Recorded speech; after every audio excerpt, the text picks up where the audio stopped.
Hey everyone, how's everybody doing today? Welcome to my Sunday live stream where we talk about photography and catch up on what's new and what's been happening. And time to time, I try to pick a topic. I just kind of randomly picked out to talk about lenses today because I did get a new lens. Where is it? I'm so prepared. Bought a new lens. But if you guys saw my community post, I posted a picture of my dog Ellie and uh, asked, what lens do you think it was? And actually nobody got it right. So if I can find it, I'll show it to you. This is what happens when you like rearrange and I've changed my whole studio in case you guys haven't noticed.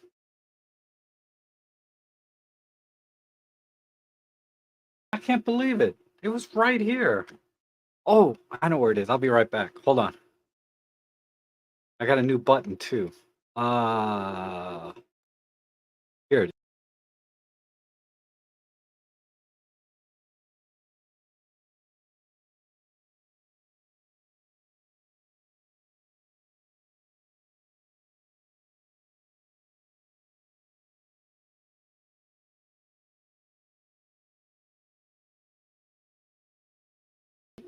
Okay. So it's been a long time uh since I bought a lens, really. Let me Let me pull up a different screen and give me 1 second. Other things to die, right? I've been testing this new streaming setup like for a week now, 2 weeks. I mean, from the debacle from the very first last time I did a stream by myself to today, hopefully everything's been resolved. Um, Basically, it had to do with I had too many USB hubs hooked up to my new laptop. That's my best guess because after I detached just one of the hubs and rerouted some stuff, the microphone seems to stay on at least. Okay, so what I want to do first is let me just pull up uh, that image, and then I'll give you guys a couple tries for guys for those of you that haven't seen the post yet or the image of that post. I'm just gonna post it for you, show it to you real quick. Of course. Having multiple monitors is hard to figure out which. Uh-oh.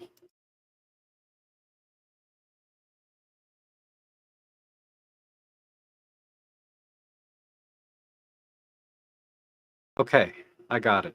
So if I do this, this is the picture that I took with my new lens. And in the community section, I asked, what lens do you think this was? Now, granted, this is cropped to a square frame, so it made it a little bit harder potentially to guess what this might be.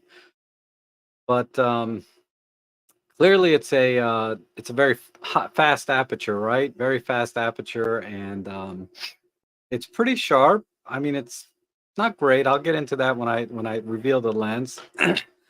But anyhow, without further ado, let me show you the lens.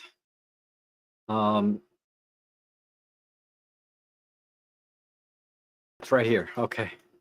So this is the lens, and Roberto Di Donato, he zoomed into the picture I posted, and you could see the brand of the lens. But this is the Seven Artisans 35 millimeter f 0.95. And I guess it's been out a couple of years because I looked at some reviews and they were a couple of years old. So I'm Johnny come lately, right? I did buy this lens. They didn't send it to me for free. For whatever reason, they're not sending me lenses lately. So I said, screw it, I'm just gonna buy it. And I've been shopping for a fast aperture lens, right? But in the 25 mil, which is a nice compact lens, the SLR Magic 25 millimeter 0.095 or 0.95. And then there's also the Laowa Argus, which Jimmy Chang over at Red 35 really liked. Uh, that's a 25, 0.95. Uh, and all of those are in the $300-400 range on the used market. Save for the Olympus Pro, that's going for closer to 700-800 on the used market. But I could get basically any of those lenses for $300-400, right? And that's kind of what I've been saving up for or thinking about. But sometimes, I already have the 25 1.7 and the 25 1.8 from Olympus, right? This one right here. And these are, both of them, the Panasonic and the Olympus, they're both fantastic lenses. And I like the 25 focal length a lot. It's uh it's right up there with the 17. I mean, it's kind of hard to pick which one I like better because it's kind of like if you have kids, it's like which kid do you love more, right? You just can't make that kind of decision, right? So, uh my I'm just checking my audio and everything looks good. So, uh yeah, they're both great lenses, these 25s. So, going to the 25 1.4, Maddie and also Emily over at Micro Four Nerds told me to just get it, the 25 1.4 from Panasonic. And I still may get that lens uh, because it's, I just like the Leica brand being on there, even though it may be just in name only, but also, shooting at maybe two-thirds or a third of a stop faster. We'll have some advantages in low light, as well as slightly more depth of field, though I doubt you'd really be able to tell, generally speaking, when I do my normal photography. Uh, but I wanted to get a lens that had bokeh. Sometimes you just want it, you just want that very shallow depth of field. And thinking about the 25 millimeter f 1.4, um, or the 25 millimeter point 0.95 varieties, even if you go to 0.95, you're still talking about like a 50 millimeter f1.8 in full frame terms, which I have, right? I have my Panasonic SL, or what the hell is it called? The S5 with the 50 f1.8, which is, sublime. I just love that. I should take that out more. So if I were to do a photo walk, that'd probably be the camera I might take out next. Uh, but so I said, I don't have to spend money to get that shallow depth of field. I already have it with my Panasonic, even my Nikon DF. I have the 50 f1.8, the Nifty 50 for both those full frame systems, and I never craved to go out with that. I'm like, I'd rather take out my Pen F with the 25, right, 1.8, than take out one of those honking, cameras, because they're, relatively speaking, they're like double the size and weight. I said, okay, I have the 45 f1.8, I have the 75 f1.8, and I'm just going through my thought process for those of you that might be going through a similar thing. So I can get a shallow depth of field if I want, right? But the 45 is a little tight. 75 definitely way too tight, and that has very limited use in real life. How often do you want to go around and shoot at a Micro Four Thirds 75 millimeters, right, or full frame 150? It's not long enough for really birding, and it's too too tight for just about everything else. If you're going to do portraits with it, you have to stand like a mile away. Ugh, but I digress. But so I said, okay, so I have the 25 covered, that focal length or field of view. I have the 45, so I said 35 is kind of interesting. It's kind of in between the two. So the way depth of field works is by your focal length, right? And your aperture, and then distance the subject. And then how you frame the subject also plays a role because we have to frame very differently with Micro Four Thirds, right? Because we have a smaller field of view. You take that into consideration because technically depth of field doesn't change with sensor size, but how you frame the image does. So when you take all that into account, the 35 made sense for me. And I didn't pull the trigger until this one thing. And I'm going to give you guys, if you guys live in the US, okay, USA, um, and this is, I'm not affiliated with this store at all. Okay. So this is a, unbiased, whatever. I'm not influenced by telling you this to get this lens at this particular place. Uh, but this lens sells for $239 everywhere, right? 35.095 or 0.95. If you go to Midwest Photo, they have the Micro Four Thirds version for $129 right now. I don't know how many they have in stock, and when they sell out, that may be it. $129. At that price, I said, man, I've spent more on a tank of gas sometimes than I would have paid for this lens. And I've definitely spent more on filters than I've spent on a lens like this. So, Midwest Photo, uh, free shipping, $129. Done deal. I was like, no hesitation because even used on eBay, this is selling for $200. And I got this brand new from Midwest Photo for $129. So definitely if you're interested in and okay, so should you buy this lens or not, right? So I'm telling you it's a good deal. Just because it's on sale, don't buy it, right? Or it may not even be on sale. Maybe that's their price. They're just trying to get rid of it. Um, otherwise you'll be like my mom, hoarder. You just have everything because not even opened yet. My mom's house, oh my God, hasn't opened things for years, but because it was on sale, she got it. I've only taken this lens out a couple of times because it just came in Friday, I think. So I took it out. I did a little bit Friday at my house. I didn't go out. And yesterday I went out on a photo walk with the photo club and took it out and did some shots. And if you go to my Instagram, you'll see a bunch of shots there, but I'll share a couple here. Um, let's see. That's not one. That's not one. Okay, here's one I took with this lens. And obviously I post-processed this to kind of get the background black uh more. But I did that with this lens. I did this image and I did this one. So I was really into this black background flower photography yesterday for whatever reason when I was processing these.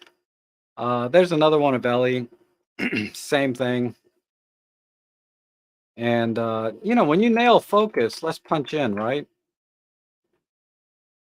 I sharpen this a lot in. So let's punch into another one. I focus down here on the stems, but there's this flower, right? So the focal plane, if you follow the focal plane down, vertically, it lands on these petals, right? And you can see how sharp this petal is down here, and then up to here. And again, that's a lot of post processing.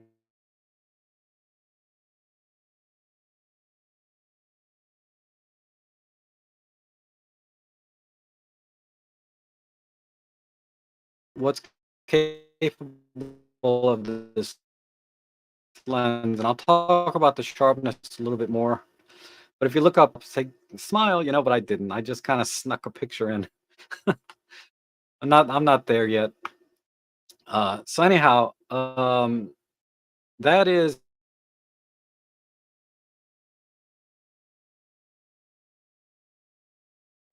my initial thoughts from the very few images I've taken. I haven't taken that many, less than two. There's there's heavy chromatic aberration wide open. I mean, heavy. So if you're not going to take a picture of something and crop in and get a sharp image, that's It's not happening. You have to get close, focus in as close as you can to whatever it is. So if you're doing a portrait, you want to probably be no more than a meter or 2 meters away. If you're focusing on flowers, you want to be, and it has a really good close focusing distance of like something like that. I can't remember the exact number, but it's I can get about this close to something, right? Um, and but I noticed when because the chromatic aberration is so bad, wide open, you cannot crop in on things at distance and expect to get any sharpness at all. But close up, that chromatic aberration is mitigated by the number of pixels, right? The pixel density of being that close. Um, so you guys are having signal problems. I'm sorry. Uh, let me see. I don't. It's nothing I can do on my end right now. I do see my Wi-Fi signal's a little bit low, so that's probably part of it. Sorry. Um, but let's see. Is there a question? Good morning from New York. Do the vertical bars on a histogram mean anything? Usually means black shadows, midtones, whites. Does each quadrant represent stops of light? Yeah, you can kind of look at it that way. Uh, the histogram is on a scale of, it's a linear scale from 0 to 255. And stops are not a linear scale. Like one stop, two stops, four stops. It's nonlinear. That's all I'll say. I don't want to say it's logarithmic, but it's a nonlinear scale in terms of stops. So these bars don't represent stops of light. Okay. I mean, I'm not an expert on histograms, but I know that the histogram is a linear scale from 0 to 255, where 0 is black, pure black, and 255 is pure white, or it might be 254, but whatever. Uh, and then they just put these vertical bars into as a guide, of where the shadows are, the midtones, the highlights, etc. So don't look at those bars as stops of light. That is not the case because the histogram is linear. Okay. Uh, what else can I say? Um, so that's my initial impressions of this lens is it's very good at when you can fill the frame with the subject, you can shoot wide open and give very, very nice sharp images with a little bit of post-processing because they are a little bit soft straight out of the box and raw.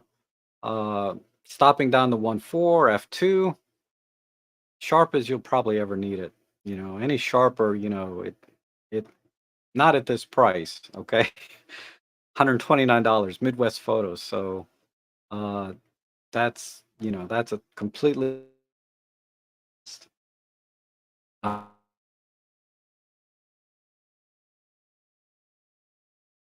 so they pack and ship within the next business day and you get it. So I didn't have any problems. Um, okay, so that's that. That's my new lens purchase this week, and I wanted to maybe talk about lenses in general, and then take some questions if you have any, and I'll do my best to answer them. Or if you have questions on really anything, I always do my best. Like a question about histogram, uh, with a grain of salt, and do your own due diligence after I give you my answer, aka opinion, because I'm just one guy, one voice, right, in this big field. And I'm not the most experienced, with 50 years of experience like Maddie or 20 some years like Robin. Oh, hey, Robin, how are you? Like Robin Wong. I mean, these guys are, they have the experience with different camera systems and working in different fields of photography. I'm sort of Johnny come lately when it comes to photography. And, I do a little bit of everything and I do the best I can. And just by nature, I'm very, very methodical when I do things. And that's why I started doing tutorials and why I started my channel was to help people overcome that hurdle of using their camera and just start to enjoy it because most important thing in photography, other than what you're taking a picture of, right, is not letting the camera get in the way of your photography. But once you get the camera kind of out of the way, the next thing you need to think about are lenses, right? What lenses are going to help you achieve your creative vision, assuming you're going for, you know, doing photography as a hobby and enjoy it. Most of your pictures are going to be for creative stuff, right? Now, if you're buying a camera to document your life, birthday parties, your family, everybody's using their iPhone now for that, you know. I get it. We're into photography and we're going to use like a real camera, but rule of thumb is that market is gone, you know. You don't see anybody marketing their cameras. Take pictures at your birthday party. They always say adventure, right? Like Olympus is right now wildlife, adventure, macro, astro, etc. But I was trying to take some notes before I started the stream, and I was going through my notepad, and you can see this is how I when I'm making my videos or uh, doing research, I write everything down. It helps me remember. I do diagrams and crap. Uh, so these are today's notes I made, about an hour before the stream started. And then I was like, man, it's like almost 11. I had to go comb my hair and put a shirt on. So I didn't really finish or organize the notes. These are just kind of raw. Um, but let me before I start, I already see a couple questions because they're going to disappear if I don't look at them now. Um, Pancho said,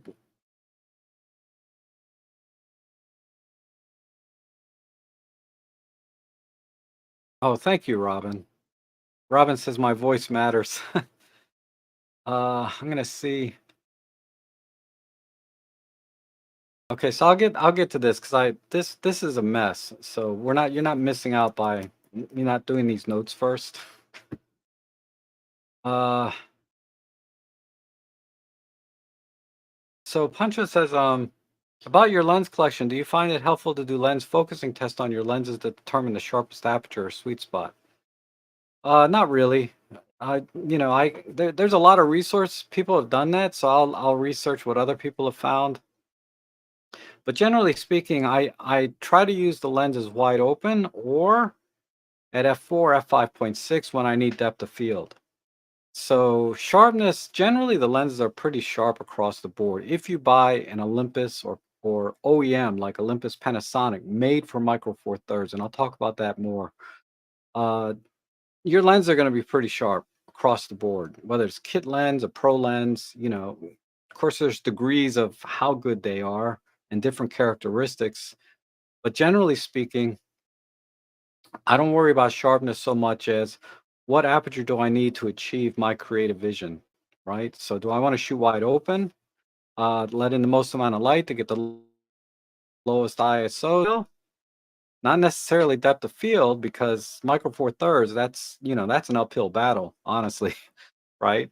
But uh, I'll shoot wide open when I want to try to get the most detail, static scenes, right?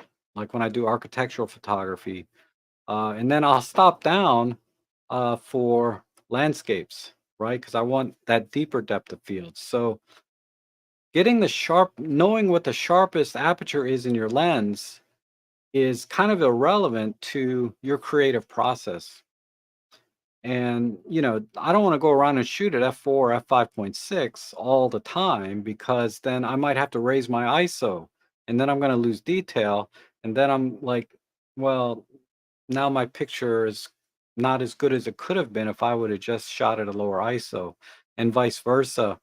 I could shoot a landscape wide open, but then I lose that really deep depth of field that I might want. And bonus, the lens is usually sharper when you stop down at f5.6.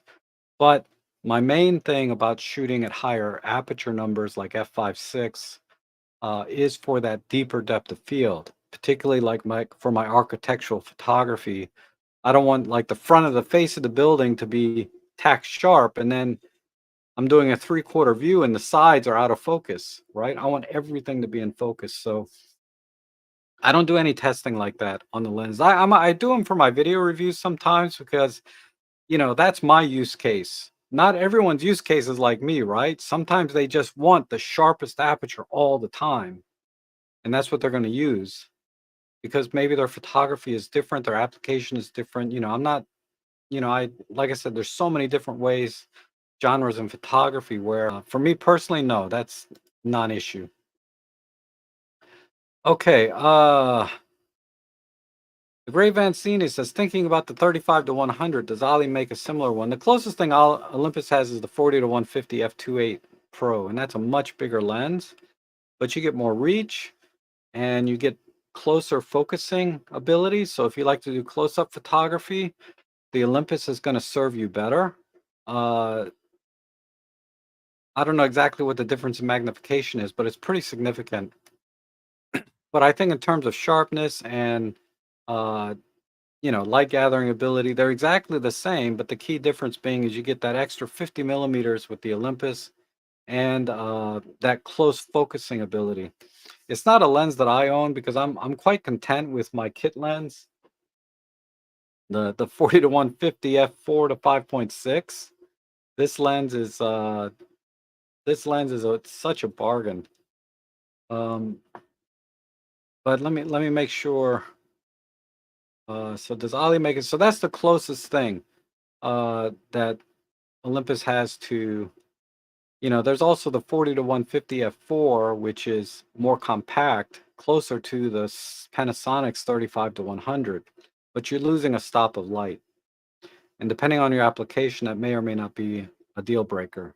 So if you're doing events, which is typically indoors and the lighting is kind of not ideal, I'd get the 35 to 100. I'm thinking about that lens for myself because I am doing events time to time.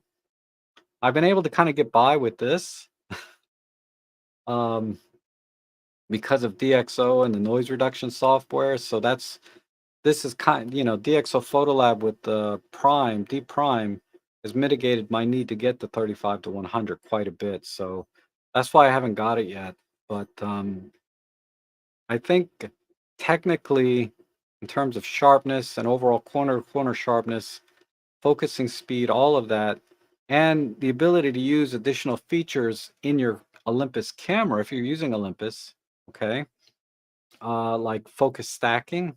Bracketing works on everything, but stacking in camera, only certain lenses. I'm not sure if so you lose some of that capability. You would also, I believe the 40 to 150 will also do 50 frames per second continuous autofocus on the OM1, whereas you're going to be stuck at 25 frames per second on the 35 to 100. So there's some compatibility differences as well when not using Olympus, but I assume you want an Olympus lens and that's why you're asking if there's something comparable. And the closest thing is that 40 for now is the 40 to 150 f2.8. Uh Archicans, oh my goodness, it's been a long time. I'm relying on my mobile camera rather than my EM5 III. Most likely it's app mobility. Lens-wise, M43 still has advantages. Absolutely. Especially when you need a deeper depth of field. That's why I think for landscape, architectural, um, wildlife, whatever, but particularly landscape and architectural, Micro Four Thirds makes the most sense to me because you can still gather in plenty of light and get that deep depth of field that you need, right? Or want, I should say, with landscape photography and and architectural, and be tack sharp because when you can do the same thing on a, let's say, full frame camera. You can do f8 instead of f4, and arguably the dynamic range and ISO invariance or ISO invariance that they talk about, you might even get the same or better image quality with the same field of view on a full frame. But just like trying to get a shallow depth of field on Micro Four Thirds is an uphill battle, getting a deep depth of field on a full frame is an uphill battle. Okay. Uh, and that's why I think Micro Four Thirds just makes more sense. It's going to do a better job, give you sharper images, or images where you want that deeper depth of field than, say, a larger format camera. Okay. Uh, oh, thank you, Henry. I try. If you look at some of my earlier videos, I do have some music here and there, and I get slammed for it when I do have music in my videos. So I just uh, I just stopped doing it for the most part. I may do some a little bit of music for my vlogs that I should get back into doing some vlogs. Because I just paid a couple $100 for a license with Artlist.io uh, for music. I bought it primarily for my clients because I'm getting some video jobs lately and they need some background music for their presentations. So I didn't want to mess with licensing issues. But anyway, I digress. And it says here, my wife and I are big trip to Australia, I guess, and New Zealand this February. Congratulations, that's awesome. The 14 to 150 f456 has was amazing and the only lens I took. But if I'm in the city and prefer primes 25-45, how about others? 17 millimeter f1.8 or the 12 millimeter f2 if you want to talk about primes for doing street photography in the city. Because at 25 millimeters, if you have this really tall building, it's going to be tough. The 17 is going to be tough. So the 12 millimeter f2 might be a good option for a medium-sized building. I'm not talking about skyscrapers. That's going to be tough. You're going to need some distance and all that. But definitely the 17 is awesome for walking around the streets in a city. Because a lot of times you can't back up far enough because the sidewalk's not very deep, right? So you can't back up far enough to get, say, the front. Even if you don't want the whole building, you just want to get the front of the building in the frame, right? From corner to corner. It's hard to do with a 25. If you're doing, and I'm always thinking from my point of view. I always do architectural stuff. Um, but 17 will allow you to do that and capture more of the environment of the scene of what's going on around, where sometimes that's important part of telling the story in your images. So I like the 17 a lot for street photography. And I kind of had this lurch over to using 25 millimeters in the street and stuff, but I'm kind of leaning back to 17 now. Uh, because I've noticed that I am struggling a little bit with the 25 when I'm doing my street photography, whether it includes people in the scene or not. And then 12 millimeter f2 is very wide. That's kind of the unsung hero in the Micro Four Thirds lens lineup because uh, I don't hear a lot of people talk about that lens, but it's a very versatile, very fast lens. Now I have the 12 to 40 f2.8 Pro. I also have the kit lens from Panasonic, which is a 12 to 32. They kind of cover 12 millimeters for me, and I don't really need that fast aperture that the 12 millimeter f2 would bring because um, I'm shooting in the daytime mostly. I'm rarely on a tripod when I'm shooting at 12 millimeters. But the faster aperture can come in handy when you're doing astrophotography. Like if you want to do Milky Way type shots, I'm not talking about deep sky stuff. I'm talking about like just Milky Ways and starry skies and things. 12 millimeter f2 is awesome for that. Have I adapted 4/3 lenses with a small? I have not done that.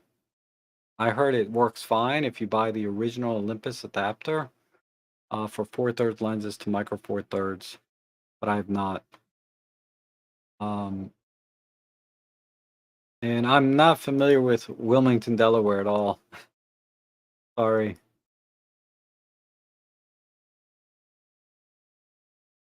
And hello, everyone. Robin, still here. Awesome. Robin, he's one of the happiest people. You can't help but go to his channel and smile when you watch his videos. That's why he does so well.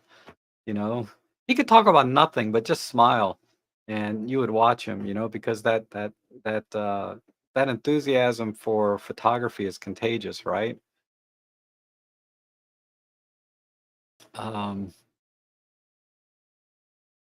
uh, no video, no audio. Facebook.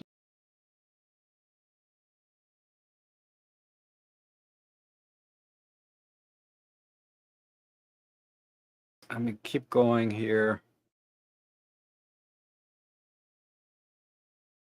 Oh, so this is backing. I'm backing up a little bit, but Robin's had this lens before. Oh, you liked it. Said it's beautiful lens. Okay, I'm kind of with you so far. I'm liking it so far. Like I said, I've only shot with it really one time, on a photo walk. But uh,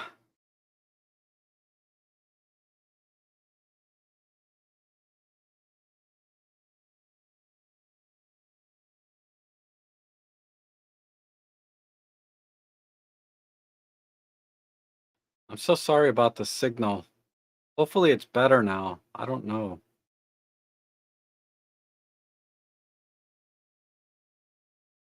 Let's see. I had an opportunity. David Garcia. I have an important. I haven't done much lately. Uh, I get distracted with other projects, whether it's real jobs or rearranging my studio here. Uh, and I have to focus. It just takes so much brain power for me to do other things that it's hard to come back to the other stuff. Because I'm like, I could vlog or I could go online and order some things that'll make this setup a little bit nicer, and then I spend hours. I spend hours. It's ridiculous. I spend hours trying to decide, like, on a $25 mouse pad.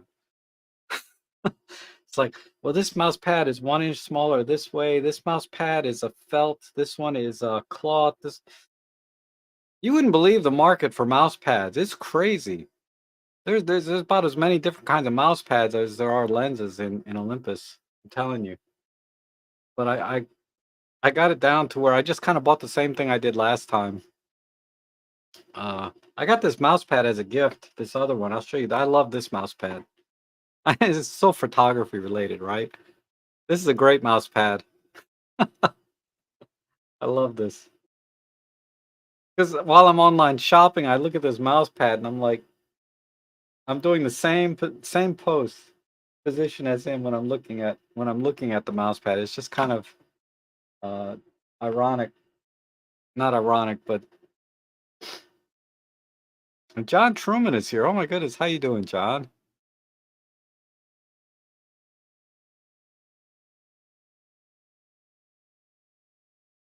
And let's see. I find that lenses like, let's see. Here's a opinion. I think.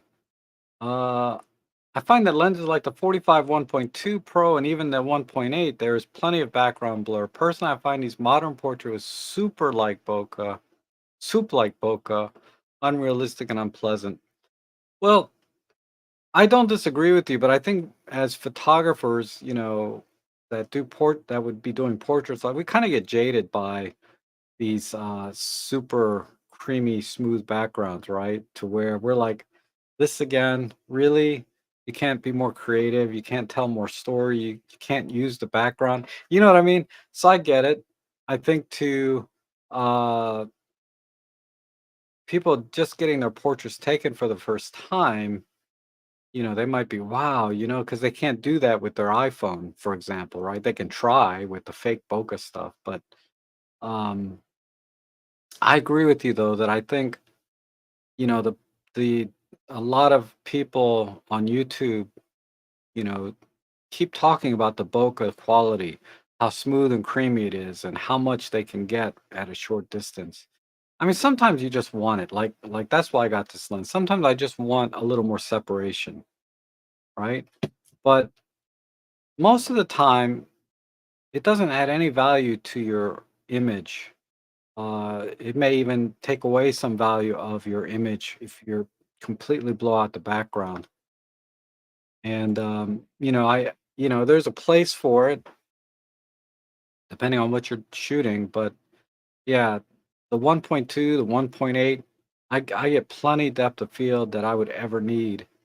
And if it's not enough, then the problem is not the lens. The problem is you're not framing it properly. Your background, you need to move. change location or something, change your where you're standing, because your background is very important to in your photography, whether it's in focus or not. The background's very important, so you need to be very conscious of that. And if you're having to shoot it's so shallow that everything's blown out in the background, uh, to eliminate those distracting elements, then the problem is really not is with you because you're not moving and using the background to your advantage. Just an opinion. It's very subjective. Don't get too offended if you love blurry backgrounds. I get it. I get it. I want it sometimes too. But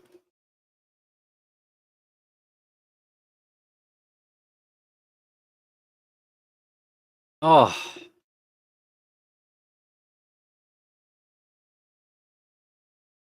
okay. I'm gonna pause here for a second and just do a sound and audio check. Is everything working okay right now? Because I see a message here and there where the stream is dead.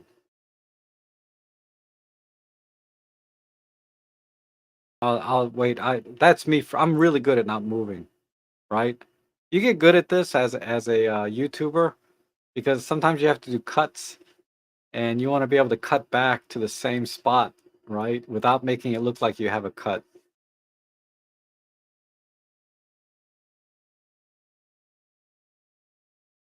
The stream is stuttering is a little bit, but the audio and video is good. Okay, thank you guys for letting me know. Okay, Tate Graham here has a question, and it says, I'm a newbie on to video and using the OM1. What autofocus setting do I need to keep the subject from going in and out of focus? I want my camera to work like my iPhone. So the subject, I mean, I assume you mean a person. So what I would do is make sure just face detect is on with continuous autofocus, and also there's some settings for AF sensitivity. I would set that to +1. Let me just look at it real quick. Maybe I can show you on camera here. I don't shoot people very often, but uh, so you definitely want to go into the movie menu, right, for autofocus. It's different than um, the autofocus menu is different in the movie menu. Ah, dumbass. Sorry. Go into the autofocus menu. Autofocus menu has the green area. The autofocus menu has the autofocus for movie mode, right? And you see the AF speed and sensitivity. I'd probably crank those up to +1, and then also make sure you have continuous autofocus on, not tracking. CAF plus tracking is a train wreck, okay? CAF and then face detect turned on, and then set your sensitivities up high. So what the speed and sensitivity is speed is how fast is it going to focus from point A to point B, right? Sensitivity is how soon will it focus from point A to point B. So basically, when the subject is moving back and forth, if you have your sensitivity up very high, it's going to follow that subject back and forth as quickly as it can. If you're now AF speed is your subject is here, but then you want to focus on, say, something way back here, right? How fast does the camera focus from this point to this point? That's AF speed. So I would do both sensitivity and speed at +1 with face detect and continuous autofocus. And that's really all you can do. And make sure there's plenty of light. The other thing is make sure the person's face is filling the frame as much as possible, so that the camera distinctly sees a face, right? And if the person's turning their head to the side, like this, sometimes that'll mess up the camera a little bit too. So uh, you have to be conscious of the movement. So do a little bit of prep in terms of prepping the subject to face the camera as much as possible, and then use those other settings. Make sure you're close enough and use as fast a lens as possible, f2.8 or faster if you can. You want to make sure the sensor is getting as much light as possible, and shoot in video at f2.8 or faster so that the sensor is getting as much light as possible, meaning it's more getting more data points to use by both having a larger face and more light, and you should be good. The few times I've used it, I did have an issue very early on with the OM1 face detect. It was still better than my other cameras, but uh, now it seems to be fine. I mean, I think Jimmy still talks about, or maybe it was Peter Forsgaard. They said there's still some issues with it, but I don't do it enough. I don't, what I use for my vlogging and stuff is like a 360 cam, like the Insta 360 GoPro and 360 cams. That's what I use if I do vlogging. I don't use like a DSLR, um, or SLR or mirrorless, whatever. I don't use a real camera. I use a little pocket camera. But hopefully that helps. And thank you so much, the great Vanzini. I appreciate that. It's very much appreciated. Okay.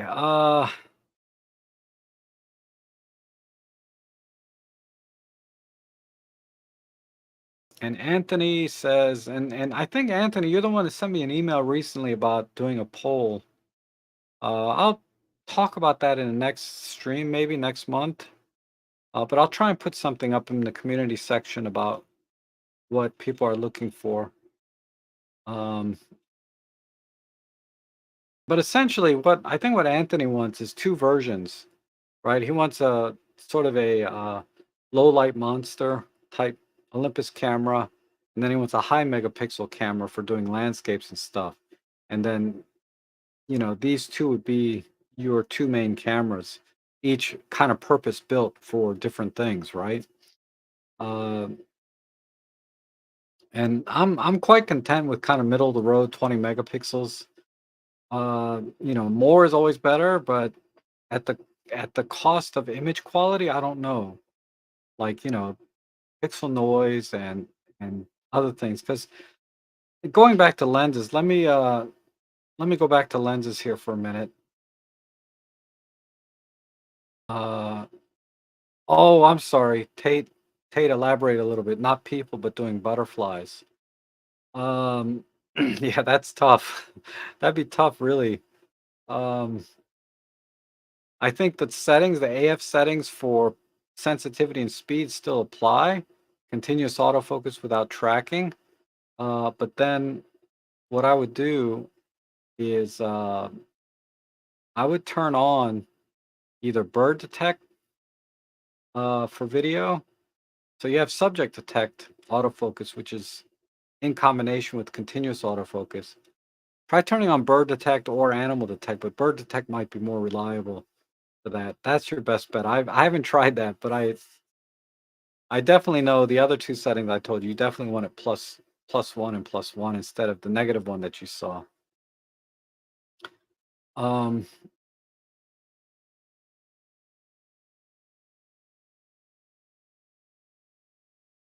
and you were using the 100 to 400.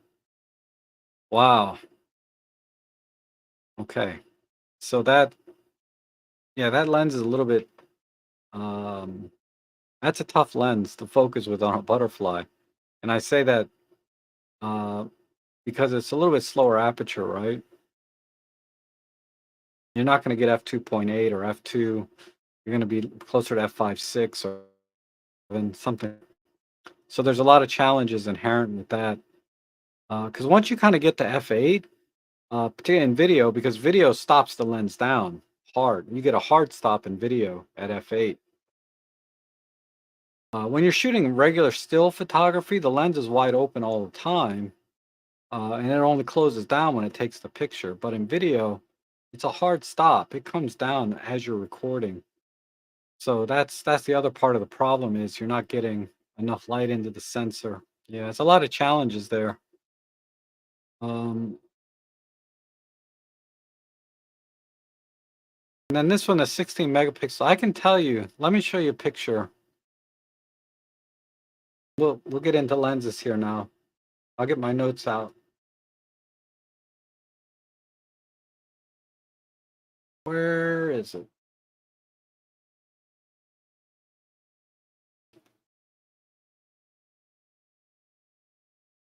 Okay. This lens I took with my EM5 Mark II with the 300 millimeter f4. And this baby is hack sharp. And again, processed using DxO Photolab 6 Elite, my favorite editing software for individual images, right? Um, there's the full screen. I mean, it's you really can't ask. I over sharpened it a tiny bit in post, but I had a lot of sharpness there to start with. 16 megapixels is more than enough, even for like I was pretty close to this bird. The more megapixels, the better when you're birding because you have to crop a lot sometimes. I didn't have to crop too much on this one, just maybe about 50%. This is about a 50% crop. Yeah, you can see I'm at 11, right? Is get as close as you can for uh, the best results, you know, because if you have to crop in where the bird is only like 2% of the frame, that's pretty, you're not going to get great images. You get a lot of them like mine, look like crap.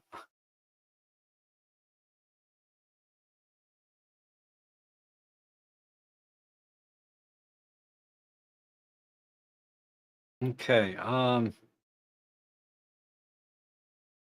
All right, so I don't see any other questions here. Whoops, let me hide this one. Um, and Zoltan thinks the Olympuses are superior to Pan. I don't know that as an empirical fact. You know, I don't know. It's possible, but I can tell you there might be a reason why lenses from different manufacturers may never be as good as Olympus OEM lenses, original Olympus lenses. Because with digital sensors, this is very unlike in the film days where you could buy a lens from any manufacturer and if it's a good lens, it's going to be great on your film camera. With digital cameras,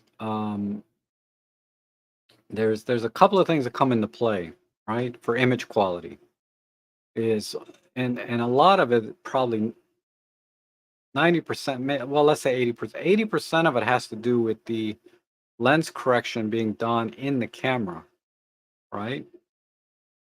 Um, so it's going to correct for chromatic aberrations, going to correct for color diffraction, going to correct for diffraction, going to correct, you know, it's going to make all it to as much as it can. I mean, a bad lens is a bad lens, but it's going to correct as much as it can for deficiencies in the lens design, or I should say planned defects in the lens design. So they plan the lens with these specific defects or deficiencies relative to what kind of performance they want to get out of the lens. And then they determine how much can they correct in camera via their, you know, software in camera versus how much do they need to correct on the lens itself. So all of that is done in camera, and that's probably 80% of the corrections being done to lens design on digital cameras these days. A lot of correction is done in camera. The other part of that is um, the sensor itself, right? If you when you buy an Olympus lens for an Olympus camera, you know, you take a sensor from an Olympus camera, there's a layer of filters and lenses on top of that light sensitive area, the CMOS area, the sensor. Because there's a sensor here. I got to get the angles right. And then there's like this layer. What can I use here? There's a layer on top of that sensor of micro lenses and the Bayer array, infrared filters, maybe a UV filter. I mean, there's a boatload of crap on top of this part, the area that's sensitive to light. And some sensors are thicker than others because of that. And they have to design the lens very specific to the thickness of the sensor, right? So when you buy a lens from manufacturer B or C, right? They they they design the lenses to focus on to a certain plane, but that plane may be nanometers off from the actual plane of the sensor, so it's never going to be exactly sharp, right? Now, manual focus lens is not as susceptible to that, but there's also the way that the light comes in, because you have your sensor here, and the light has to come in and bend up and bend down to cover the circle, right? Of what do you call it? The image area. So the sensor has micro lenses on it that bend the light. Because if the light comes up this way, I got a cramp. If the light comes up this way, there's a micro lens that bends the light back down so it can hit the actual sensitive area of the sensor. So you have all these micro lenses on digital cameras, digital sensors that adjust the light. And Olympus knows exactly that micro lens layout, and they design all their lenses to work with their sensors, right? So there's a lot that goes into it. That's probably another 20% of the overall image quality. And I'm just throwing numbers out my butt on that. But I just want you to understand the principles of, or the basic mechanics or physics of getting a sharp lens may not be sharp on a different camera, right? Because the thickness of the sensor is different, and it's never going to be quite as sharp. And it's not designed specifically for the way that layer of crap on top of the sensor, right, is the thickness of that. So that all plays a role in the overall sharpness, and that's the difference between, the pro lenses, the third party lenses, regular lenses like this kit lens. You start to get into these very, very subtle differences to where the lens is going to perform very differently, because all these different considerations are taken into account. So that's why when you buy third party lenses like this, I'm seeing a ton of chromatic aberration because none of it's being corrected in the camera. There's no electrical contacts on this lens at all. So Olympus, my Pen F in this case, is just shooting whatever you give to it, give to the sensor. And that lens is also designed for APS-C sensors. All they did was throw a micro four thirds mount onto it. So it's creating an image circle bigger than the micro four thirds needs. So the lens is bigger and heavier than it needs to be for this camera to deliver those kind of results. Uh, 'Cause man, this is a heavy beast, man. It feels heavy. I like it though, kind of. When I first pick it up, after a couple hours, I'm like, man, this is heavy. But so there's a lot of factors there. Um, those are the things you have to consider. So, there's a comment here.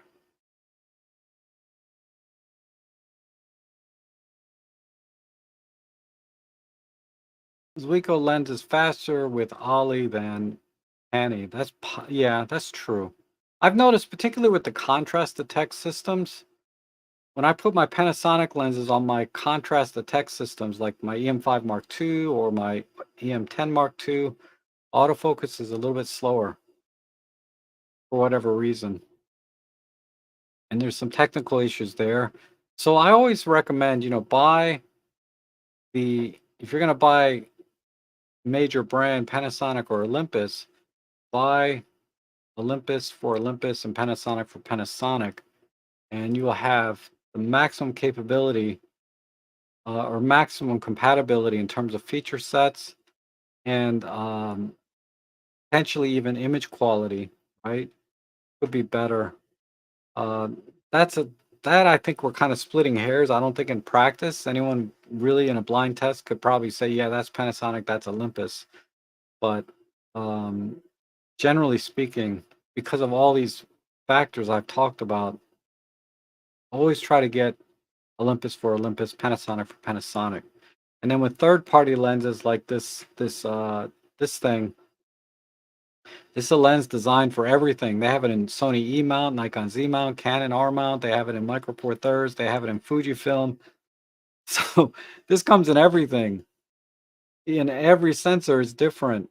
So this lens is not optimized for the sensor in this camera, right? Uh, so it's never going to be perfect. It can be very good. It's not going to be perfect. Um, yeah, and this goes to the talking about the image circle. So a lens has to project an image circle, say this big for APS-C. For Micro Four Thirds, it only has to project a circle. So what I'm talking about is the light coming out of the back of the idea. Uh, and it's very most lenses, probably all lenses, when you go out to the corners uh, of the image, they start to get soft or have distortion or have more aberrations and defects in the image quality that you don't get when you're at the center. And that's because the light has to bend, right, to the corners. And when the light's bending, um, sometimes it doesn't line up correctly, right? Because there's three bands of light, red, yellow, green, or what, there's different frequencies of light, but those are the primaries. And they don't hit the sensor at the same time. So the lens has to correct for that, and they do that with like a spherical lenses. Uh, these days to make the lenses smaller, they use a spherical lenses, but in the old days they had to use multiple lenses. And that's why the best lenses with the best performance are huge. Because they got tons of glass in there to make all these corrections as the light, you know, goes through every layer of glass to bend this way and bend that way, refraction, right? This way and that way. And then when it finally hits the sensor, all the waveforms of light hit the sensor at the same time to give you a sharp image. Um, and it's- the thing that really allows for big lenses like that, because a lot of people think says, man, you add so many lenses to it into a single lens, how does that not make it worse, right? But it's because we're bending the light in all different directions as it's going through the lens. uh, we have to correct for when all the light hits that uh, sensor so that it all hits at the same exact point. And if you look at lenses that they make for actually creating microchips like CPUs and things, those lenses, they have, I don't know, 100 elements. I'm pulling a number out my book, but they have a lot of elements, okay? Those are no joke. They probably have like 30 elements or 40 elements in them. Do all the corrections because of the design to etch out a microchip, you have to have very, very high precision, right? With a lens. Uh, Now, in the old days, right? Because a lot of people talk about, oh, I like the old three, trifecta or whatever, the three lens type elements or lenses that have only three lenses in them. A lot of the old lenses have that. A lot of Leicas, they started out that way actually back in the 30s or 40s. Whenever they started, they were all three lens designs. And then they kind of progressed up to, and I'm not talking about just Leica, but everyone, as technology improved, they progressed to be able to put more lenses in. And a lot of that had to do with the coatings on the lenses, because if you have three lenses, right, in a single lens, uh, it's really all you need to get focus. But uh, it doesn't make all those corrections that need to be done that we talked about potentially. And so they need to add more glass. And they certainly knew how to do that, right? To the extent that their technology was able to. But the problem with introducing more glass is you start to introduce more reflections, right, between the glass elements, right? So this glass is reflecting onto that one, and this one's reflecting onto that one. And when you get all these internal reflections, you start get ghosting and flaring. right? Otherwise known as ghosting and flaring. Um, so at some point, I think it was Kodak introduced coatings, right, on lenses to reduce that flaring and ghosting that you get inside the lenses. And over the years, coatings have improved quite a bit. But that's what kind of prevented engineers or designers early on from adding too much glass to get all these corrections done. Is because when you start to add too much glass, you get too much ghosting and flaring. But now that's not the case because of the coatings. And then eventually they introduced to be able to, glue two lenses together to get, one element, basically effectively one element, so that, when they're glued together, there's no reflections, right? So that allowed the lenses to be smaller and have less reflections, ghosting, flaring. So perceived sharpness is much higher. And then, of course, that progressed to manufacturing processes, polishing, and engineering and design tolerances. All these things lead to uh, the kind of lenses that we can enjoy today at whatever price that might be, right? So even these basic kit lenses get the advantages of the computer design, of the elements, and everything like that, but it may not get the advantages of the manufacturing process of tolerances and the polishing of the lenses. So you have to pay a little more to get the pro lenses, where they may do some additional polishing and have tighter tolerances in the gears and the motors, or the gears, I should say, not the autofocusing motors. Uh, all that has to work together to make a great lens. But no question, Leica is probably at the top of the game of all of that. Um, okay.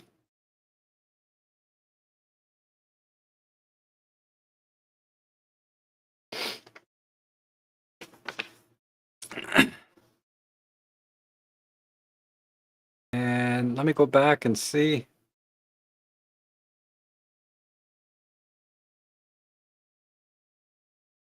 any questions before I move on to whatever this jumbled mess of notes I have here.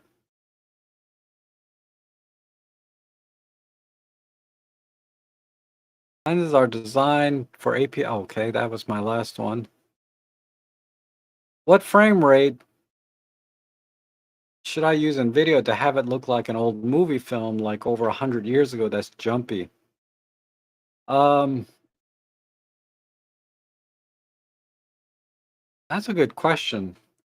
I would I would shoot at as slow a frame rate as possible, which would be 24p. Um, and then you would have to slow that down to 15 frames per second, I think, uh, because the old days, right, film was very expensive, so they used less frames per second to save money. So the standard, I think this it was 15 frames per second back way back when. I You'll have to research that. You need to research frame rates on old movies, and that's the frame rate that you need to recreate. But I did it one time for one of my YouTube, or not YouTube, but for one of my Instagram videos of my dog, and I forget how I did it now because I don't remember. I don't remember, but I vaguely remember it was 15 frames per second, but I could be wrong on that too. If anyone knows, leave a comment below. But uh, yeah, if you're talking about old timey type stuff like 1920s, yeah, the frame rates were very low. But our cameras are capped at minimum 24 frames per second. So you're going to have to make up for that in post processing. There may be a plugin or something. I don't know what photo video editing software you use. There may be a plugin for Premiere or DaVinci that will give you that effect, but I don't think it can be done in camera. Oh, sorry. This was the question. I might have took it down or not put it up, but I just wondered. This was the question I was trying to answer. I don't know if I can answer that.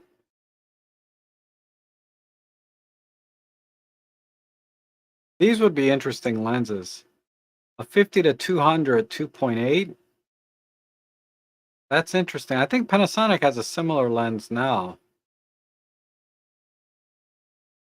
but a 50 to 250 f4, if it can be kind of small, that would be really nice. I would strongly consider that lens personally for like event photography. That would be perfect because you can, the 40 to 150 is great for event photography, but when I'm like doing in a theater where the stage is really far away, 250 would be nice. Any thoughts on the new 20 millimeter f1.4? For sure, it's better than Panasonic. That's not a lens I own because, um, so I've only heard good things about the lens though. I, because it's kind of a weird focal length of 40 millimeters, equivalent or that field of view. So, I think if you don't have a 25 f1.8 or 17 f1.8, if you don't have those primes already, you can get the 20 f1.4. Because it has really close focusing distance. It's tack sharp as far as I know. Robin Wong did a video on it. I vaguely remember that. I can't even remember. I watched it. Robin Wong has a really good video on 20. So does Jimmy Chang and also Peter Forsgard. So check their channels that talk about that lens because they actually had it in their hands. I've never had one in my hands. I don't even know if I've ever seen one in real life. uh, but I would tell you that because I have the 25-1.8 and the 17-1.8, I'm not even looking at that lens because I'm kind of close enough already with the primes I have. So I that's all I can tell you. From my point of view, that's all I can tell you. Don't buy it if you have those other two. I mean it does, I'm sorry. It does have weather sealing, which the other two lenses I talked about do not. So if you need that, then you can get it in addition to the lenses if you already have them. But I wouldn't get it because it's 20 millimeter f1.4. Get it because it has weather sealing and you need that. It's what I think.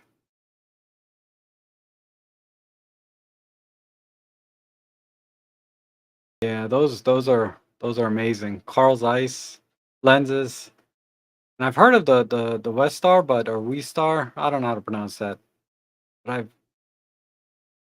those are really vintage lenses and they're fantastic. That's why vintage lenses have so much character to them, is because uh they don't have the coatings and they were designed for film.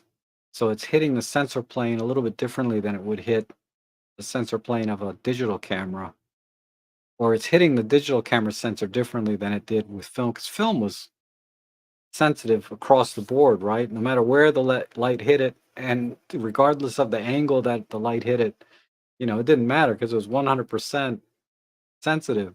Whereas, like I was telling you, digital sensors have sort of a layer on top that the light has to go through. They need micro lenses and filters and all that stuff.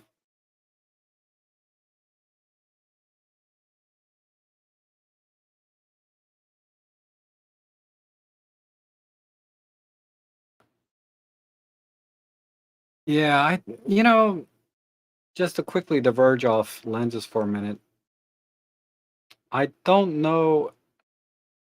I don't know if moving up to 24 megapixels like Panasonic did in their GH6 would be enough to be compelling or interesting. uh, we're gonna have to be at like 33 megapixels on a micro four thirds before 24, 25, so that they can do the 8K video in camera or whatever. I mean, it's just too much of a leap because when you start adding pixels to a small area, you start making the pixels too small, and that's going to be a noisier sensor on on one aspect, and then uh, it's going to drive up the cost, and it's already, price wise, Micro Four Thirds is losing its competitiveness in price alone, right? It's already kind of falling behind there. So if you tack on a high megapixel sensor or higher megapixel sensor that increases the price, now you're hitting two things. And if it reduces image quality in any way, shape, or form, now you're hitting three barriers to people wanting to buy Micro Four Thirds for the first time. Because really, for Micro Four Thirds to grow, they have to get new customers, right? Or any business, right? You're not going to survive on your existing customer base. You have to have a constant flow of new customers coming in, because there's attrition, right? Of people. There's always attrition off any system. They're not using Micro Four Thirds anymore. They're not using full frame anymore. Whatever the case, there's this attrition on the back end. So they have to constantly have this flux of new customers. And I get it. On paper, in terms of marketing, higher megapixels will probably, get more eyeballs onto Micro Four Thirds systems. But I don't know if if if you make compromises in the other areas I just talked about, if that compromise is going to be acceptable or not to whoever might be thinking about buying a new camera. So I think Olympus's approach, or OM Systems, I should say, is maximize image quality first before increasing megapixels, because 20 is really enough for most things. But you're looking at it from a marketing standpoint, I believe. And from that standpoint, yes, I agree. It would be more compelling. But then if there's a sacrifice in the other areas, it's going to have the same problem. It's going to amplify a lot of things people say about Micro Four Thirds now already, and drive up the cost. So it's a balance, right? It's a fine balance between all that.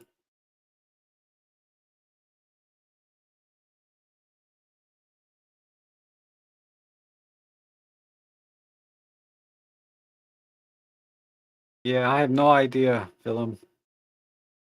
I have no inside information on OM Systems, what they do.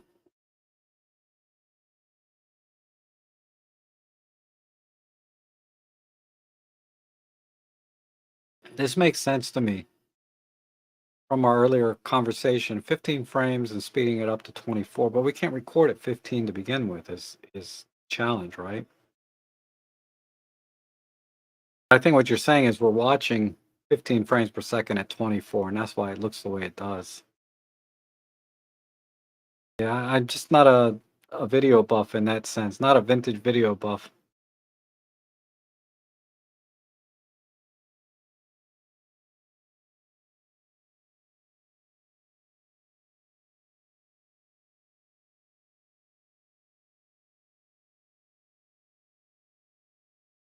I think you're referring to the 20 millimeter f 1.4.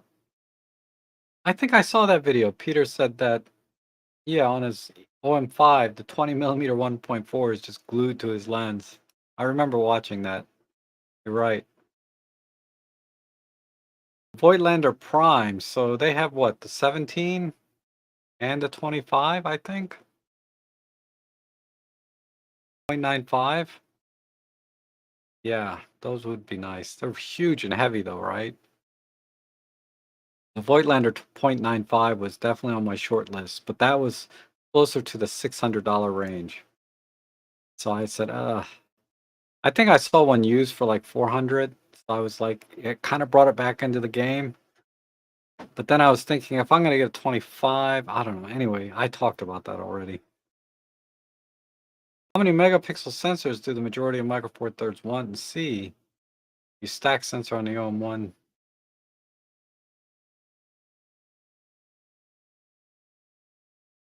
Yeah. Well, that I mean, that's a good question for I'm gonna post like you had emailed me. I'm gonna post in the community on my community tab, kind of a survey. Um, but I have to think of a way to word it so that I can get a very clear answer because sometimes you answer questions, but it doesn't give you a clear answer to what you're trying to figure out, right? Or what you're trying to extrapolate. So I'll think of something. Yeah, see, I misspoke. It's 25 megapixels, not 24. Um, GH6 is like 500 bucks off right now too, I think. Thank you, John. I'm looking at the wide angle lens. Have you tested 9 millimeter? I have not tested either one of those lenses. Uh, do I have a preference for street? Yeah, 17 is my preferred street, but you're looking at really wide angle here. So uh, definitely go for the 9 millimeter f1.7. Uh, every review I've seen on it, I think Robin's done one, Emily's done one, Jimmy's done one, Peter two. Everybody's done it except me. So, because I don't have that lens. Um, for street photography, though, 9 is really wide. I feel like that would be that's a stretch. I mean, I'm sure people do time to time photography, super wide angle, street photography, but rule of thumb is most people are using the 17 millimeter, right? The 35 equivalent. But I would go with the Panasonic over the Laowa, given the price point, because the Panasonic was on sale for like 450 and the Laowa I think is 400. I mean, they're about the same price. Why not just get the autofocus if you can?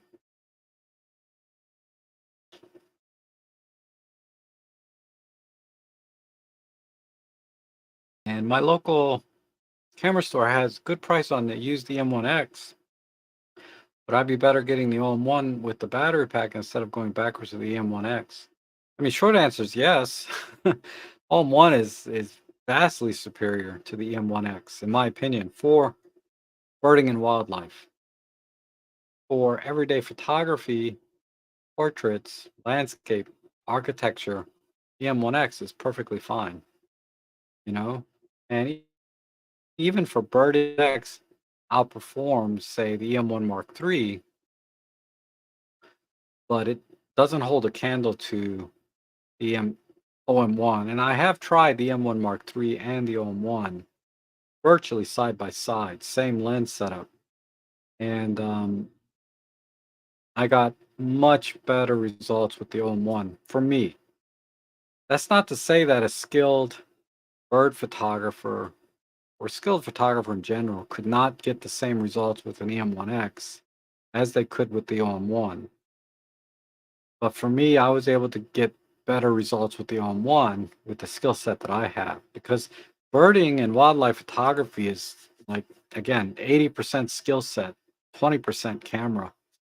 Uh, I'm still in the 20% role where I'm letting the camera do all the work, but my shots are still not that great because I don't have that 80% side on the skill set, right? My shots are okay, but if my skill set were closer to that 80% mark, that 20% would, just adds a little bit extra. So yeah, that's the way I kind of look at it. Uh, so it depends on the kind of photography you're doing. You can certainly do very well with the M1X and invest the difference, if there is any, in good glass, right? But money no object, all-in-one is the better camera.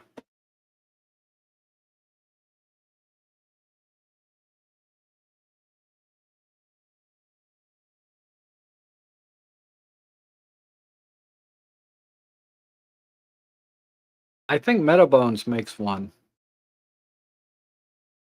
Um, I would caution you about using Leica glass on Micro Four Thirds for the wide angles.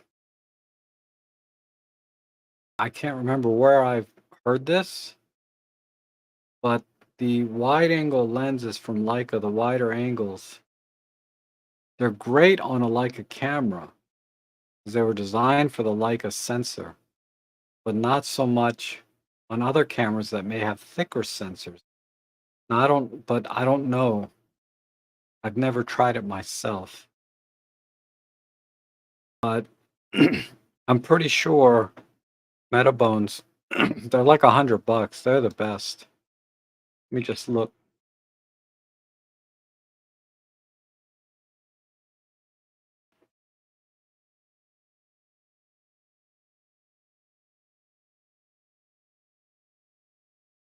Yeah, they have it. Definitely. This one here.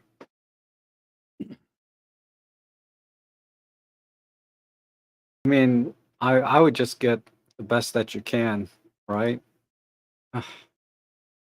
Um,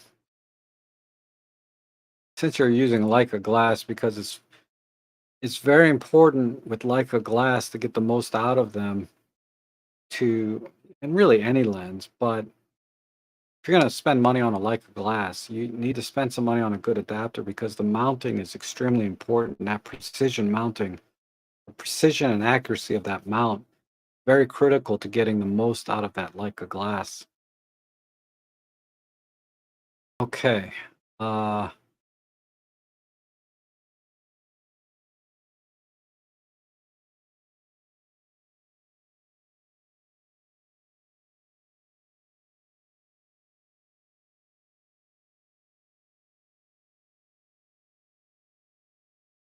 Under what circumstances would I best make use of HDR shooting? Typically, it's landscapes like sunsets where you have a very bright sky, but because the sun is so low, the landscape is dark, right? Another scenario is like indoor architectural type photography where you have very bright window light, natural light coming in through the windows, and you have very dark furniture inside, right?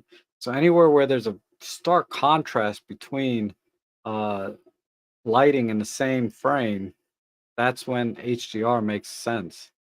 And I'm talking about realistic HDR where it looks natural, not the more surreal, creative, artistic stuff, but the real, realistic type HDR. So, and I would recommend doing it via bracketing. The most typical scenario is plus or minus two stops in bracketing, and then merge those together in post using Lightroom or whatever HDR software you have.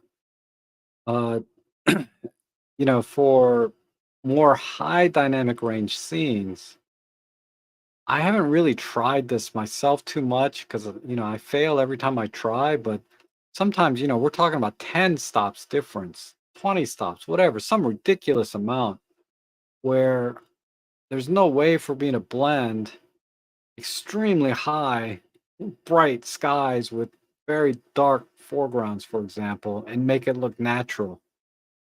There's just no way to do that.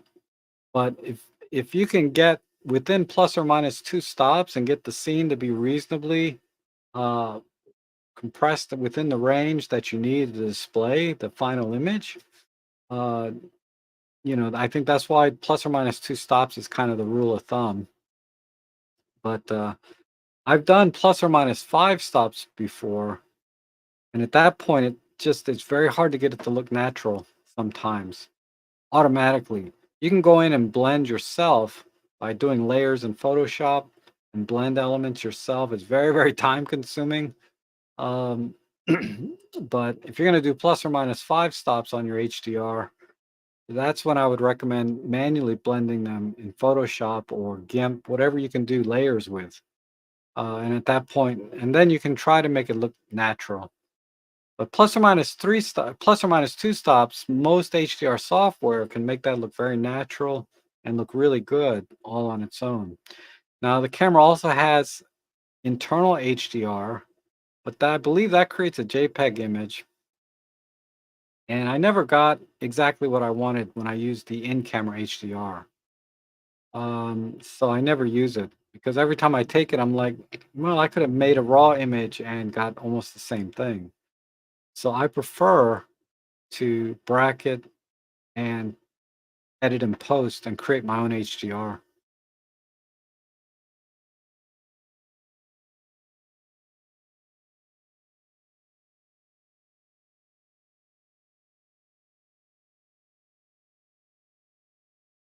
A screw mount.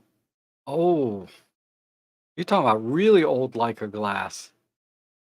Wow. Uh, what did the old Leicas? Did they have their own?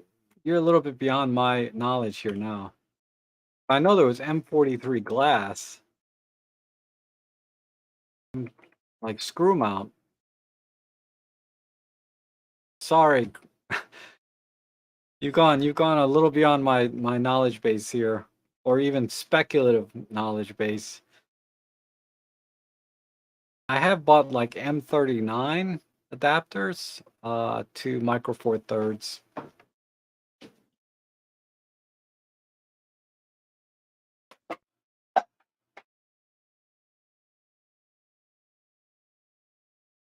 The screw mount type, I don't think you need to be quite as precise, right? You don't need these high-end adapters. So I bought this one.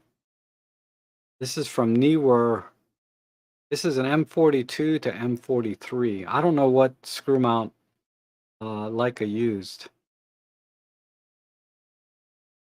Come on.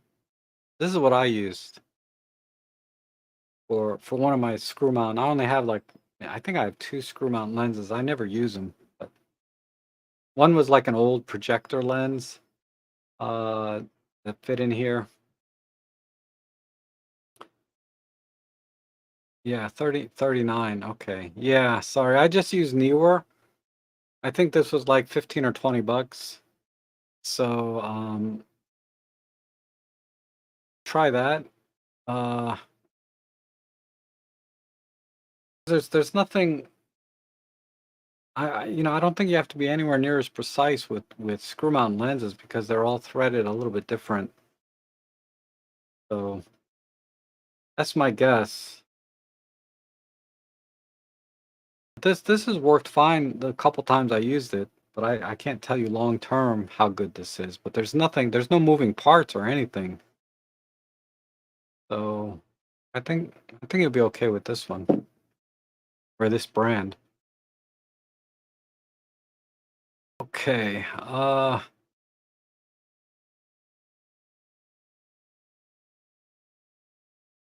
Yeah, M39, M42 were standard. So yeah, I have the M42 version.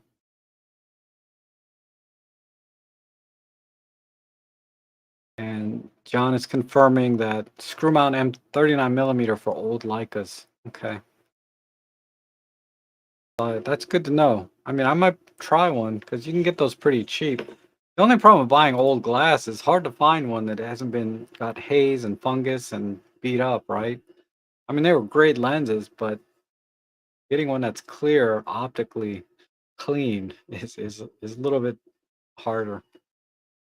Hey, where are we at? 12:46. Okay. So I've been at this for a while.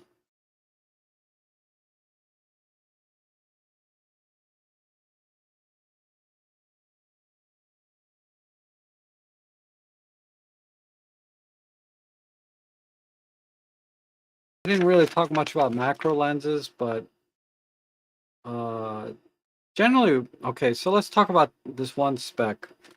They talk about the closest focusing distance, right? And you'll see something that might say point, like 1 meter, right? 1 meter is the closest focusing, or they might say 20 millimeters is your closest focusing distance.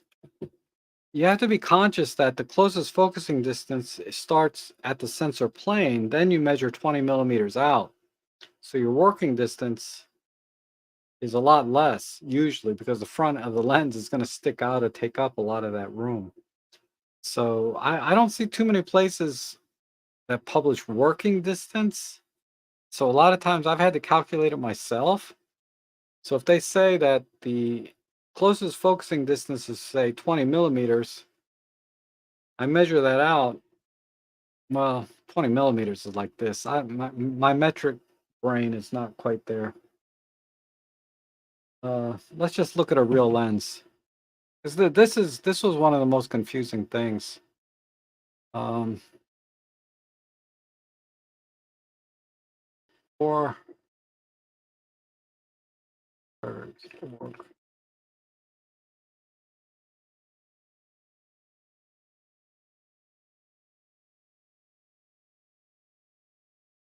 so this website here, uh, 4thirds.org, right? This is where they have all of the lenses and stuff that not all, but most they have a lot of them. The ones that matter. You know, they probably don't have that third party crap that I just bought, but uh, you can go in here and they'll give you all the specs and links to. Um, all right, here's the macro.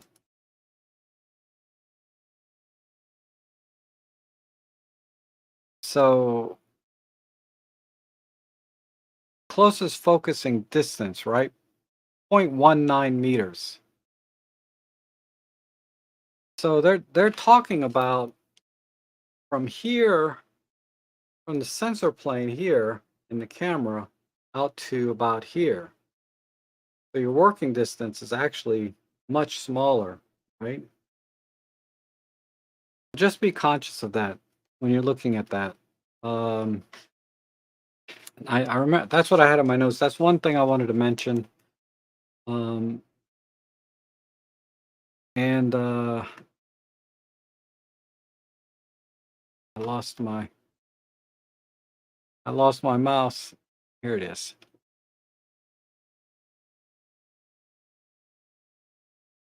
Yeah, working distance is important for lighting. So let me address these 2 points too. Um, so there's also the magnification. So 60 millimeters will give you a 1-to-1 magnification. That's another spec that they give often in the in there. So you'll see here the maximum magnification 1x. So it's 1-to-1 ratio. So that technically is a true macro lens. And there's more to macro lenses than just magnification. But there's that, and what was the other thing John said about distance for lighting? So let's see. This lens here has 0.19 millimeter focusing distance, and the lens itself is 82 millimeters long. The heck. So that's 0.082. You can calculate that out, but the other thing is, yeah, the lighting. A lot of times, I'll give you an example. Macro flash. Mm. So sometimes you have like this. You have to put lighting on the front of the lens, so you need more working distance, right? Because you don't want the light to push the bug or whatever you're putting out of the way. Sometimes the lighting is coming from the top too, right? From your normal on-camera flash, in which case, the more distance you have between the lens and the flash, the more room you have to put light onto the subject. So being able to put lighting in is very important, right? Whether particularly if you're off camera and you're holding the flash off camera, having that working distance, you don't want the shadow of the lens to cover the subject if you don't have enough working distance. So, yeah, working distance is very important for uh, lighting, and then the magnification, which is the other spec. Because if I wasn't looking at a macro lens, the magnification might be like 0.25 or 1/4 the size of the actual object relative to the size of the sensor.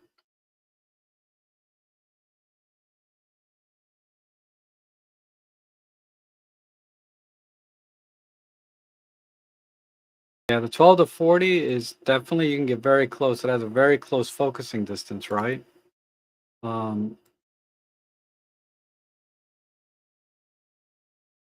Let me pull that up.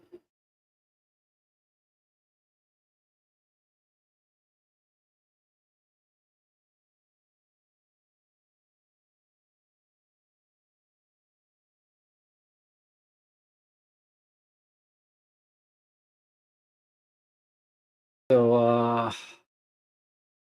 on the zoom.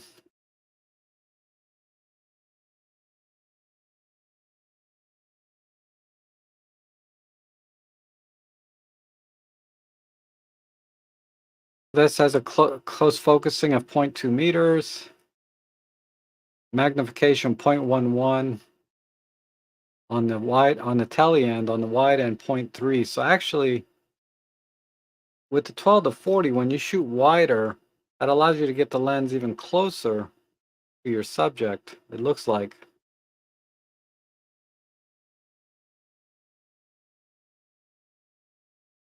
But yeah, you can get 3 times as much magnification. I'm sorry, I'm reading that backwards.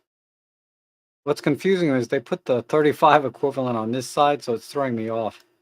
This is the number you need to look at. So on the wide end, if you're at 0.2 meters away from the sensor, uh, your magnification is 0.11x. And if you zoom out to the 40 millimeters, you can get 0.3x, which is really good. That's really good. Um, but that's what Jenny's referring to here.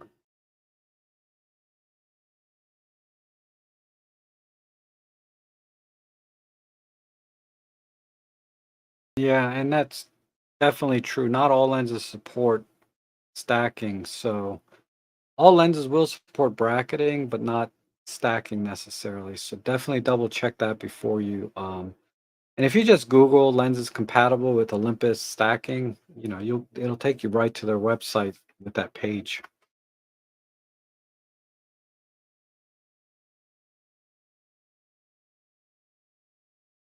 Oh, cool, John.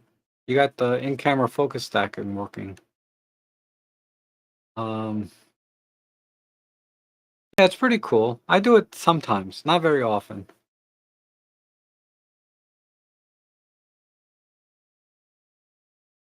All right, so that was one thing, and then let's see.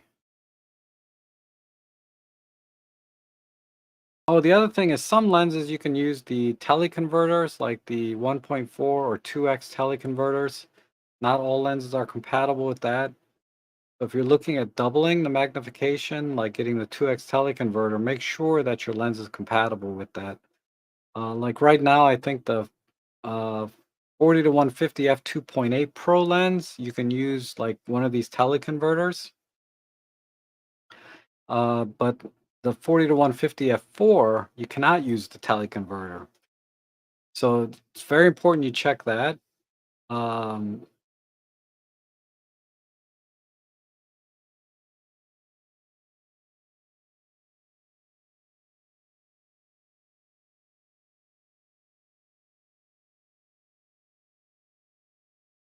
talked a lot about this stuff already. I talked about that. Okay.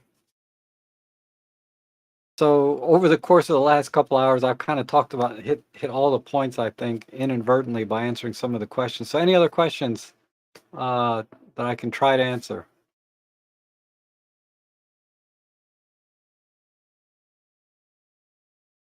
Not all lenses support stacking. But okay, well, let me just tell you a couple other things, and then I'll wrap it up if there's no other questions. My kind of go-to lenses, right? Uh, is the 25 millimeter f1.8 on my Olympus Pen F. That's my everyday camera. If I'm gonna do street, I'll probably start bringing the 17 again, but for a while, this is all I used. This past year, this is really the only way I've gone out with my Pen F. On my, and the same goes with the Panasonic version. This is my EM5 Mark II. I use the 25 1.7 on this, and it's great. Those are my primary things. When I want to get bokeh or I'm doing portraits, 45 f1.8, fabulous lens. Um, And then this 40 to 150, this is really great for two things. One is, it's a telephoto, right? So you can get up to 150 millimeters.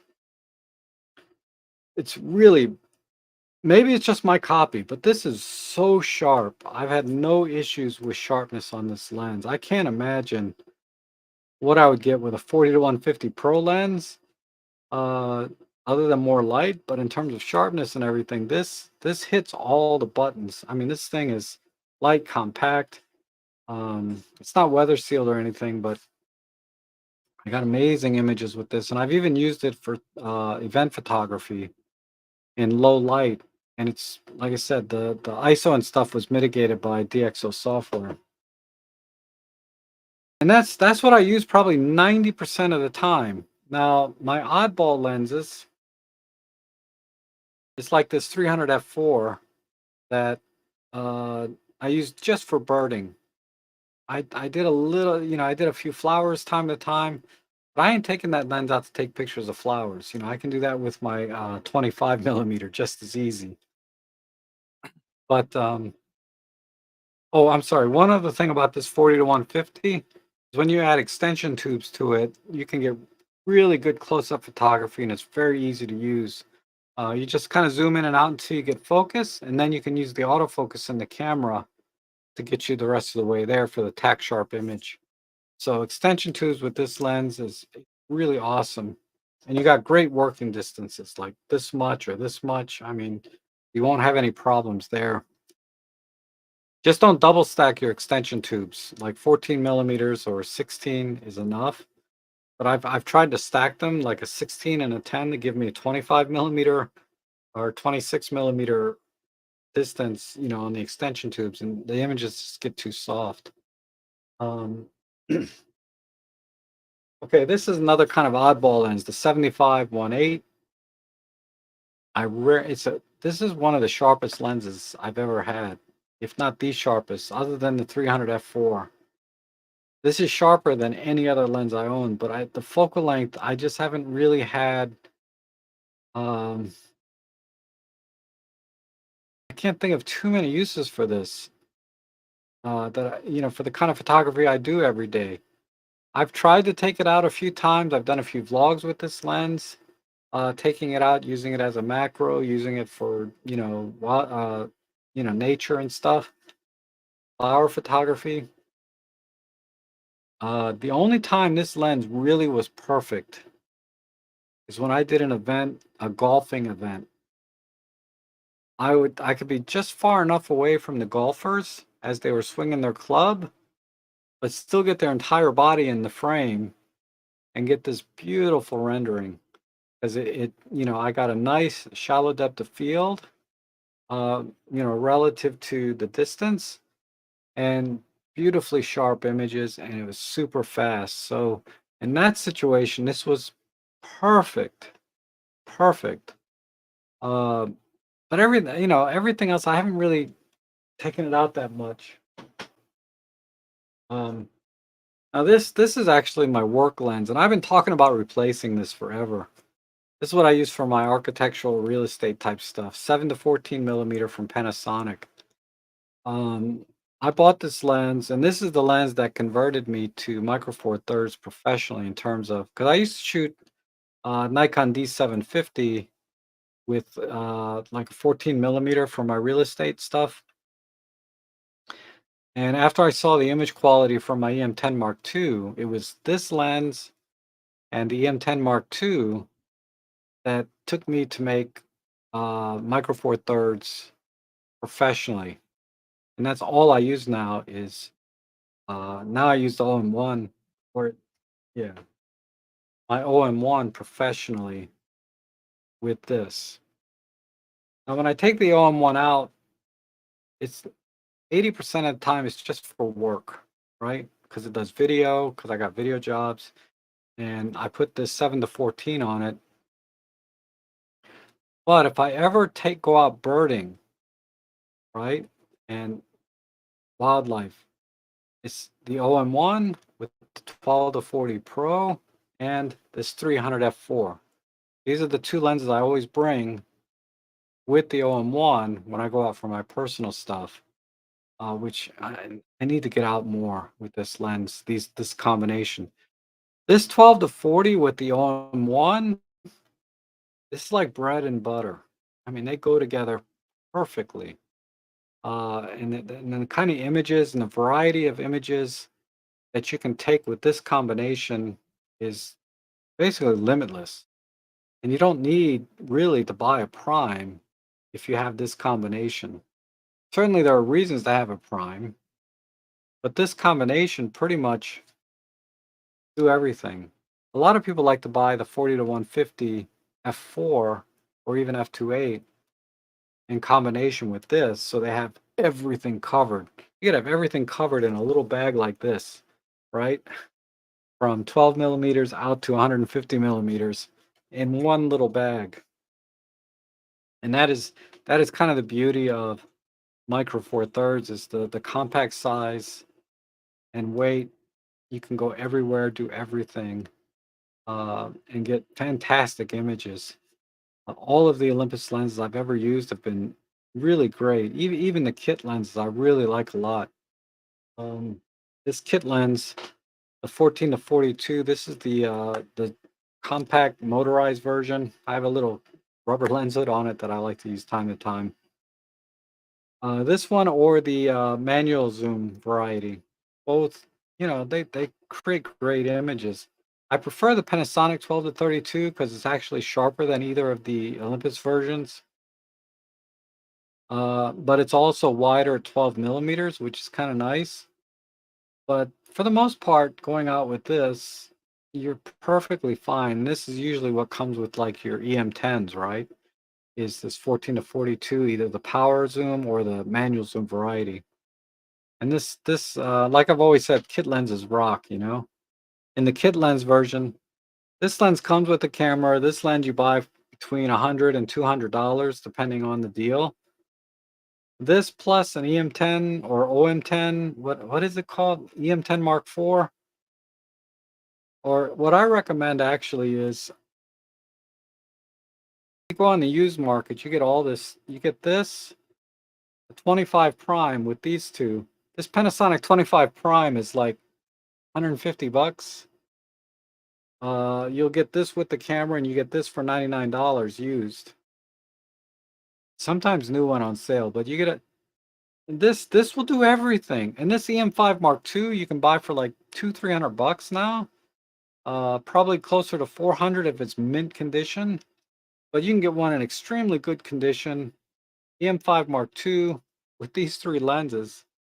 I got the optional grip on sale for like 30 bucks. That was a steal.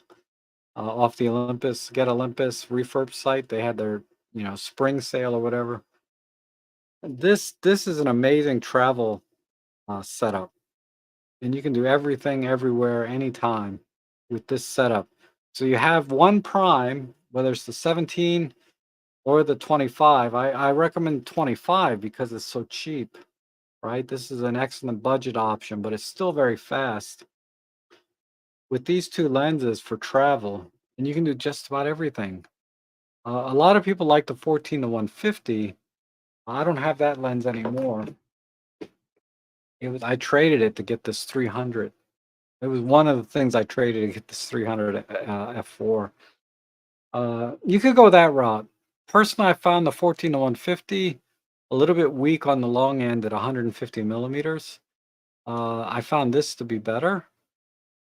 Um, I don't know. When I first got that lens, it was doing great, but somehow over time, on the long end, my 14 to 150 just was not performing. The images were soft and mushy. I don't know why. Something got out of alignment. Maybe I dropped it. I don't know. But I traded it and got this. Um, and that's that. And then just to kind of wrap it up, my newest addition is this 35F 0.95. And I'm going to go out shooting with it for the next week or so. And then I'll do a vlog or a review with it. Uh, See if this really makes sense for people because it's almost a specialty lens, right? Because it's not 25, which is general purpose. It's not 45, which is like, portrait. This is kind of in between. So it's kind of like the 20 millimeter lens, right, from Olympus. It's kind of a weird focal length. Um, but we'll see. We'll see how it goes with this, and I'll let you know. Um, so let me just wrap it up here.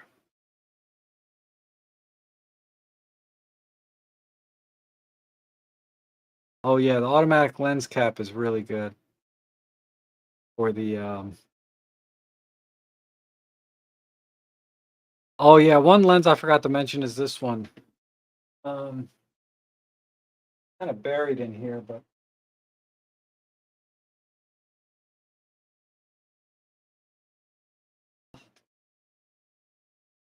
it's kind of buried in the back. The 75 to 300 is also an amazing deal. Not buried. Right here. This lens, again, it's my copy. There's variations, but my copy has been extremely sharp and very, very good. I take this lens out when I don't want to take my 300 f4.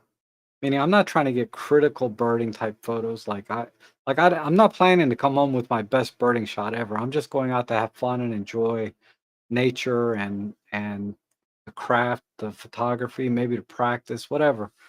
This lens is amazing. You can get terrific results with this lens.